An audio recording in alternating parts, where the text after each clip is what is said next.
நாங்க impeachment motion கொண்டு வருவோம் என்று டெல்லியில திமுக எம்பிக்கள் இந்தி கூட்டணி எம்பிக்களை பார்த்து கையெழுத்து வேட்டை ஆரம்பிச்சாங்க. நிச்சயமா தோக்கத்தான் போகுது. அவங்களுக்கு எதிர்பார்த்த கையெழுத்து வரப்போறதில்ல, அந்த கோரம் கிடைக்க போறதில்ல.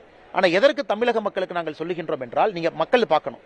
அதாவது ஆட்சிக்கு ஒரு தீர்ப்பு பிடிக்கல என்பதற்காக இந்த இறையாண்மைக்கு எதிராக கருத்து சொல்ல, லஞ்ச லாவண்ய கேஸ்ல எதுவுமே இல்ல, நேர்மையாக இருக்கக்கூடிய நீதிபதி அவரை நாங்க நீக்குவோம்னா மத்த நீதிபதியை பயமுறுத்துறாங்க. இது டிஎம்கே என்ன பண்ணுது? மத்த நீதிபதியை பயமுறுத்துறாங்க. அதாவது அவங்களுடைய கேஸ் நிறைய இடத்துல இருக்கு. எனக்கு டிஎம்கேவுடைய மினிஸ்டர்ஸ், டிஎம்கேவுடைய மூத்த தலைவர்களுடைய கரப்ஷன் கேசஸ் பல இடத்துல இருக்கு. அவங்கள மிரட்டல் பண்றாங்களா? அதை வச்சு தமிழகத்தில் ஜிஆர் சுவாமிநாதன் என்கின்ற பெயரை வைத்துக் கொண்டு பாராளுமன்றத்தில் இம்பீச்மெண்ட் மோஷன் மூலமாக தமிழகத்தில் இருக்கக்கூடிய மற்ற நீதிபதிகளை திராவிட முன்னேற்ற கழகம் மிரட்டி பார்க்கின்றார்களா என்கின்ற கேள்விதான் மக்கள் மன்றத்தில் வைக்கிறோம். அதனால இதை பத்திரிகை நண்பர்களும் தட்டி கேட்கணும். இம்பீச்மெண்ட் பண்ற அளவுக்கு என்ன?